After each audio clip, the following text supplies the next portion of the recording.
In 1990, a little film called Home Alone was released. The story features young Kevin McAlister, who is accidentally left at home by his parents. As you can imagine, with any 90s film, there are some shenanigans that ensue, including young Kevin having to stop some burglars from breaking into his house. The story ends with his family reuniting just in time for Christmas. For nearly 3 decades, people have seen this movie as a movie about hope, about family. But are they correct?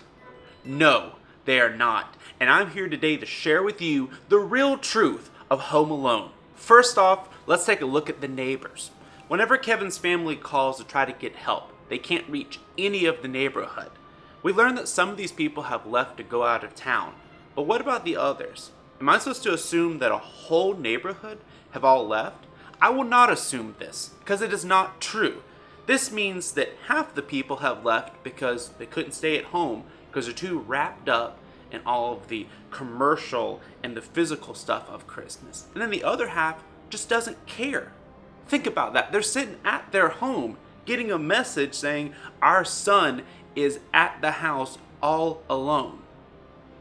Not doing anything. Bad people. Next up, the police officers in the film. Whenever the mother calls the police department, she is just sent back and forth between agencies trying to figure out who can go help her son.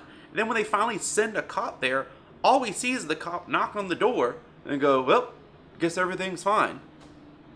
So they've been told that there is a kid at that house all alone, and they knocked on the door and didn't hear anything. And they just assume, I guess the problem fixed itself? Not the hero, the family. This whole incident happens because the family leaves their son at home. Who does that? They entrusted another child to count all the children. Then between leaving the house, going to the airport, boarding on the plane, they didn't look out and think, something's missing. What else did they forget? What else has happened in this house to poor Kevin because of his family? And then once they realize that their son is left there, her mother just thinks that, everyone should just help me out. We should change all the policies. She walks up to a woman at the payphones. She yanks the phone from her. Who is that woman talking to? Maybe her dad who's on his deathbed. Maybe someone who just needed a little bit of holiday cheer. Now that woman has ripped that holiday cheer from that person. She goes up to the gates and she's like, I need a plane right to Chicago. Everyone's already bought those tickets. Does the mom understand? No. She thinks, well, you need to get another plane just to send me there all by myself. And then when she finally gets back to the States, she gets into the van with these group of men. I don't know if you're familiar with serial killers in the 70s, 80s, and 90s, but this is how they killed most of their people, by picking up hitchhikers and saying, you can trust me. No, you can't trust them. The family, not the hero. And how about poor, sweet little Kevin? No, he is not poor, he is not sweet. He is just a child, a bad child at that. First off, he throws a temper tantrum because he didn't get his cheese pizza. Next up, when he thinks his whole family has disappeared, he rejoices and goes through their stuff.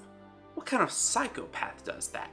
He doesn't go into a store, the busiest time of the year, and ask, is this recommended by dentist? The woman doesn't know what to say. He then steals this toothbrush. A young man tries to chase after him, can't get him. That's 2 people who have already probably lost their jobs. If you're keeping track at home, these are now the 2nd and 3rd people whose lives may have been ruined because of the McAlister family. Keep that in mind. The son then goes to the store, gets some groceries. When a sweet little attendant tries to help him out and say, are you okay? He just gets sassy with her. He ends up going back to the house when he finds out there's burglars there. He booby traps the house, which is a felony. So now Kevin has rejoiced at his family possibly dying. He has stolen a toothbrush. He's inconvenienced a whole staff at a store. He has been sassy with a clerk who only wanted to help him, and now he's committed a felony. Kevin McAlister is not the hero of the story. And now you may be asking yourself, you promised me a hero, but all I'm seeing is just this neighborhood that is just pure evil. Well, I'm here to tell you who the hero is. Mr. Harry Lime, someone who has been painted as the villain of this hero, when in reality he was just trying to save the neighborhood from themselves. We see Harry whenever his partner and him are entering these homes. He's just playing with a little car. thinking to himself, why do these people leave to go to Paris and these other places when they could just stay at home and enjoy the simple little things in life? Whenever his partner is stuffing rags in people's sinks, Harry goes, no, we don't do that. We don't want to hurt people. We want to teach them a lesson. Whenever Kevin walks in front of their van, after Kevin has already ruined the two people's lives, don't forget that. Harry says, don't walk in front of vans. That's a bad idea, kid. You don't want to die.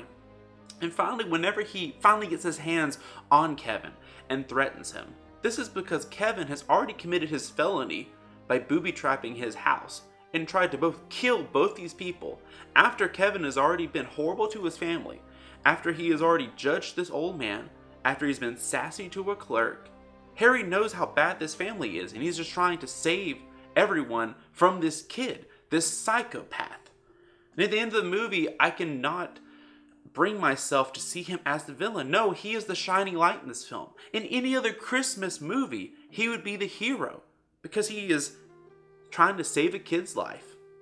He is trying to stop someone from killing other people because he has seen this injustice. If Kevin's already doing this as a child, what is he going to do as an adult?